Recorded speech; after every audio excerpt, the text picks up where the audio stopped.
आवाज सर्वसामान्यांचा। हर हर महादेवच्या गजरात आणि गुलालाची उधळण करत कातरखटाव येथील ग्रामदैवत श्री कात्रेश्वराचा रथोत्सव उत्साहात पार पडला। 11:30 वाजता जय जय महाकाल रमेशजी महाराज यांच्या हस्ते श्रीफळ वाढून रथाचं पूजन करण्यात आलं। नंतर समस्त ग्रामस्थांच्या उपस्थितीमध्ये कात्रेश्वराचा रथ संपूर्ण गावात मिरवणुकीसाठी वाजत गाजत दिमाखात हळूहळू पुढे सरकू लागला। चालू वर्षी भाविक भक्तांनी रथावर 6,75,000 रुपयांची देणगी अर्पण केली आहे। मागच्या वर्षीपेक्षा यावर्षी रथावर 64,000ची वाढ झाली। 10वीची परीक्षा सुरू असल्याने आणि सुगीचे दिवस लांबत चालले असले तरी भाविक भक्तांची दुकाने, स्टॉल, पाळणे, खाण्यापिण्याच्या ठिकाणी चांगलीच गर्दी दिसून येत होती। सकाळी 9च्या सुमारास रथाचे मानकरी असणारे रामोशी, गोंधळी, मातंग समाज छत्री झेंड्यासह मंदिरात आगमन झाल्यावर रमेशजी महाराज कदमवाडीकर यांच्या आणि मान्यवरांच्या उपस्थितीमध्ये रथपूजन करण्यात आले। रथपूजन झाल्यावर बँड बाजा हलगीच्या सुरात रथोत्सवास सुरुवात झाली। रथापुढे मानकरी असणाऱ्या महिला तुळशी वृंदावन डोक्यावर घेऊन सज्ज होत्या। सनई, डीजे, हत्ती, घोडेवाले यांचा लवाजमा रांगेत हळूहळू पुढे सरकत होता। रथापुढे युवकांनी डीजेच्या गाण्यावर चांगलाच ताल धरला होता। रथ मारुती मंदिराजवळ आणि गावाच्या मध्यभागी आल्यानंतर गावातील तसेच भागातील महिलांनी फुगडी खेळून मनसोक्त आनंद घेतला। रथ सोहळ्यानिमित्त घरासमोर काढलेली आकर्षक रांगोळी भाविकांचं लक्ष वेधून घेत होती। यात्रेनिमित्त कात्रेश्वर मंदिर परिसरात खेळणी, पाळणे, मेवा, मिठाई, स्टेशनरी, कटलरी आदी दुकाने थाटली होती। तर महिलांची संगीत खुर्ची स्पर्धा, बैलगाडा शर्यत, क्रिकेट सामने, श्वान शर्यती आदी कार्यक्रमांचं आयोजन करण्यात आलं होतं। श्री कात्रेश्वर मंदिरापासून सुरू झालेला रथ सोहळा कात्रेश्वर चौक, बसस्थानक, नरवी उमाजी नाईक चौक, हनुमान चौक, शिवाजी महाराज चौक, जाणाई चौक, गावंदरमळा या मार्गाने परत येऊन त्याच मार्गाने सायंकाळी 7:45 वाजता मंदिराजवळ पोहोचल्यानंतर सांगता आरती करण्यात आली। यावेळी उपस्थित भाविक भक्तांनी मनोभावे कात्रेश्वर रथाचं दर्शन घेतलं। रथोत्सवासाठी तालुक्यातील सामाजिक, राजकीय, शैक्षणिक, सांस्कृतिक क्षेत्रातील मान्यवरांनी हजेरी लावत श्रींचं दर्शन घेतलं। रथ सोहळा संपल्यानंतर भाविकांना महाप्रसादाचं वाटप करण्यात आलं। त्यानंतर समस्त ग्रामस्थांच्या वतीने रथावर मनोभावे देणगी अर्पण करणाऱ्या सर्व भाविक भक्तांचे तसेच देणगीदारांचे आभार मानण्यात आले। महाप्रसादानंतर रात्री 10 वाजता झंकार ऑर्केस्ट्रा या मनोरंजन कार्यक्रमाचा समस्त ग्रामस्थ, भाविक भक्त आणि भागातील लोकांनी याचा लाभ घेतला।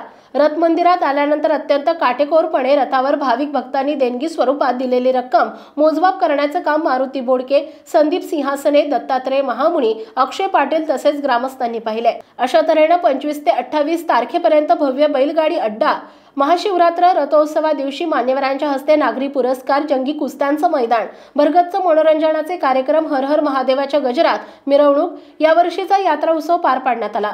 यावर्षी चिठ्ठी निघेल त्याचीच रथासमोर डॉल्बीचं नियोजन करण्यात आलं होतं। गेले अनेक वर्ष यात्रेत घोडे, वाजंत्री, डॉल्बी यांची रथासमोर पिठेत लांबच्या लांब रांग लागत होती। कर्कश आवाजामुळे भाविक भक्त, महिलांना, परगावावरून येणाऱ्या लोकांना याचा नाहक त्रास सहन करावा लागत होता। त्यामुळे यावर्षी चिठ्ठीच्या माध्यमातून प्रत्येकी एकाला रथासमोर गाजावाजा करण्यासाठी प्रवेश देण्यात आल्यामुळे शांततेत मिरवणूक पार पडली। माजी सभापती यांच्या लेकीनं श्रींच्या चरणी 2.5 किलो चांदीची मूर्ती अर्पण केली आहे। कातरखटावचे सुपुत्र आणि खटाव तालुक्याचे माजी सभापती कैलासवासी ज्योतिराव कृष्ण पाटील यांच्या लेकीनं बऱ्याच दिवसांची इच्छा पूर्ण करण्यासाठी श्रींच्या चरणी 2.5 किलो वजनाची नागाची चांदीची मूर्ती मनोभावे अर्पण केली आहे। तर काल नुकताच कातरखटाव नागरी पुरस्कार सोहळा पार पडला। त्यात तुमची निवड झाली पुरस्कारासाठी। तर काय सांगाल 1-2 गोष्टी? म्हणजे गावाने माझं नाव सुचवल्यानंतर माझा अजिबातच विश्वास बसेल नाही की आपल्याला असा काय पुरस्कार मिळेल। मी शक्यतो पुरस्कार घेण्याच्या विरुद्ध असतो, पण एक संधी गावाने दिली, ते गावचा मान राखायचा असतो आणि मी ते स्वीकारले आहे। तर या पुरस्कारामध्ये मी गावासाठी खरंच काय केलं, लोकांना वरवरच्या काही गोष्टी माहीत असतात, परंतु अंतर्गत खोलात जाऊन आपण काय करतो हे लोकांना माहीत नसतं। म्हणून ही मुलाखत घेतली जाते आणि या मुलाखतीच्या माध्यमातून आपल्याला जे नेमकं काय वाटतं ते आपल्याला सांगता येतं। पुरस्कार तुम्हाला असं वाटतं का आपल्याला पुरस्कार भेटणार आहे, की अचानक तुम्हाला एक कळाल्यानंतर काय म्हणजे कळाल्यानंतर एकदम असं म्हणजे एक गदगदून आलं किंवा असं म्हणता येईल की आपल्याला कसं काय हे शक्य आहे असं वाटलं। अच्छा, म्हणजे असं तुम्हाला वाटतच नव्हतं अजिबात नाही आपल्याला बाबा कातरखटाव नागरी पुरस्कार भेटेल असं कधीच नाही? अजिबात म्हणजे वाटत एक नव्हतं. तुम्हाला म्हणजे एक उत्साह वाटला असेल, आनंद वाटला खूप असेल. आनंद वाटला म्हणजे असं. म्हणजे तुमच्या कार्या जे एक तुम्ही एक समाजात एक कार्य केलं त्याच्याबद्दल एक आनंद तुम्हाला वाटून आला. हो हो हो. अच्छा अच्छा. काय सांगाल मग सरांना एक पुरस्कार भेटला, कातरगाव नागरी पुरस्कार, काय वाटतंय तुम्हाला? खूप आनंद झाला. अच्छा, हां. बोला सर अजून. प्रत्येक कार्याच्या मागे पत्नीचा भला मोठा वाटा असतो. त्या अच्छा, हां. कुस्तीच्या क्षेत्रातून आमचं हे काम चालत असताना फोन आला की लगेच मी हातातलं काम हातात ठेवून त्या कामासाठी जायचं. वर्गणी असो किंवा मैदान तयार करायचं असो किंवा आणखी कुस्त्या जोडायच्या असो, तर म्हणजे घरातल्या स्त्रीला खूप याचा हे होत असते किंवा बाकी सगळं काम आपण उरकायचं असतं. निवृत्त झाल्यापासून माझ्या नजरेतून सुद्धा तुम्ही भरपूर गावासाठी समाजासाठी धडपड तुमची सुरू होती. काय काय ह्या धडपडीत काय काय तुम्ही गावासाठी केलं? खरं म्हणजे गावी रिटायर होऊन आल्याबरोबर त्या दिवसापासून माझी परीक्षा ही व्हायला सुरुवात झाली. गावच्या मंदिराचं काम, मारुती मंदिराचं काम चाललेलं होतं. मी म्हटलं आपल्याला संधी आहे.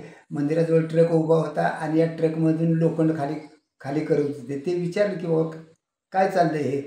तर म्हटले मारुती मंदिराच्या जीर्णोद्धारासाठी लोखंड आणि पत्रा आणला आहे, तेव्हा उतरायला माणसं कमी आहेत.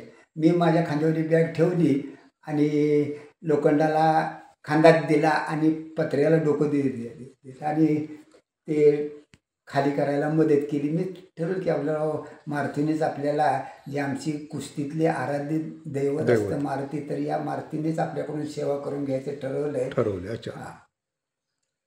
तर ठीक आहे, तुम्हाला मायभूमी न्यूजतर्फे गावकऱ्यांच्या तर्फे खूप खूप शुभेच्छा. पुरस्कार भेटल्याबद्दल पुढील वाटचाली शुभेच्छा. धन्यवाद. तर काल कात्रेश्वराचा रथोत्सव पार पडला. या निमित्ताने तुम्ही एक कात्रेश्वरासाठी एक मनोभावे तुम्ही एक 2.5 किलो चांदीची मूर्ती प्रदान केली किंवा दान केली. तर काय सांगाल, एक काय भावना तुमची होती, काय वाटत होतं त्याच्यामागे उद्देश? नमस्कार, माझं नाव जयश्री तानाजीराव भोसले. हात एक चांगला असतो, 100त एक सद्गुणी असतो, 1000त एक दानी असतो आणि 10,000त एक पंडित असतो. पण ज्याची तर हे तुम्हाला असं का वाटलं एक 2.5 किलोची? माझी मी महादेवाची भक्त आहे, शंकराची उपासना करते. अच्छा. माझ्या मनात रोज माझ्या दिवसभर देवाच्या नामस्मरणाचा मी जप करते आणि मला त्याच्यापासून खूप फायदा झाला. म्हणजे माझं मन सांगतं की बाबा नाही, तू ही क्रिया कर, ती क्रिया कर. अच्छा. दिवसभरात काय चांगलं करायचंय, काय वाईट करायचंय, अच्छा. तर मी ही क्रिया करत राहते. मग मी प्रत्येक गोष्ट मी माझ्या मनाला विचारून करते. त्याच्यापासून मला चांगलाच फायदा होतो. माझे मन चांगलं राहते, विचार चांगले येतात, सगळ्याशी चांगलं बोलण्याची मला संधी मिळते.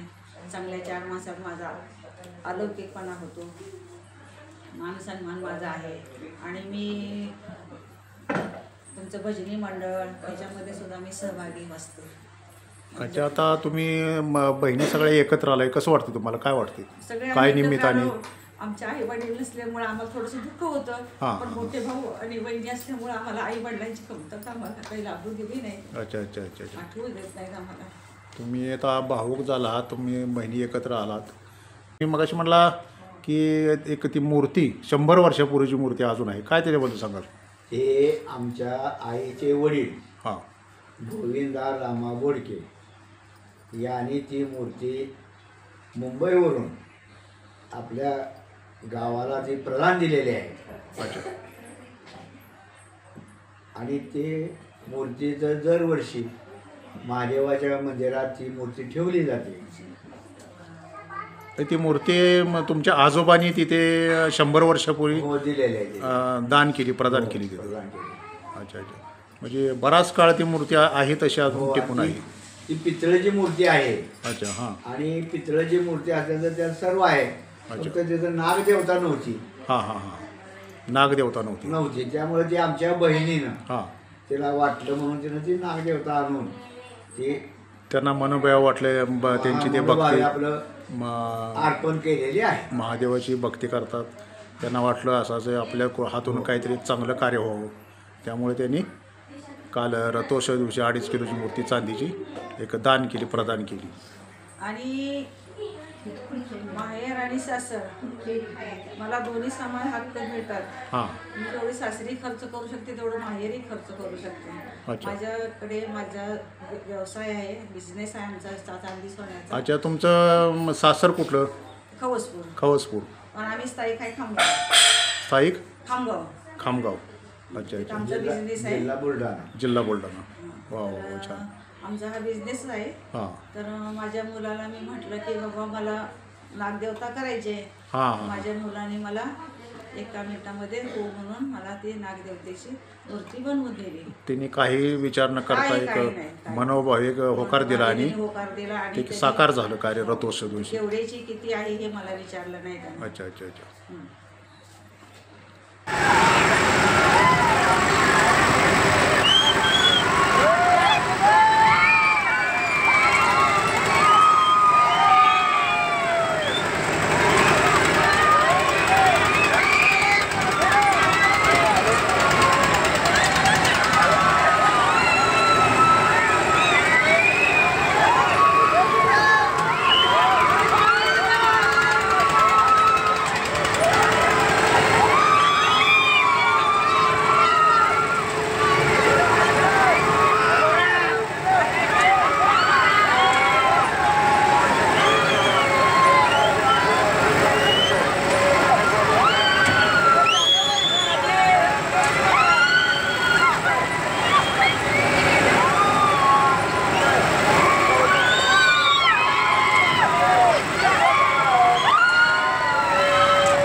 आपल्या परिसरातील महत्त्वाच्या बातम्या पाहण्यासाठी मायभूमी न्यूज चॅनलला यूट्यूबवर सबस्क्राईब करा आणि बेल आयकॉन प्रेस करा.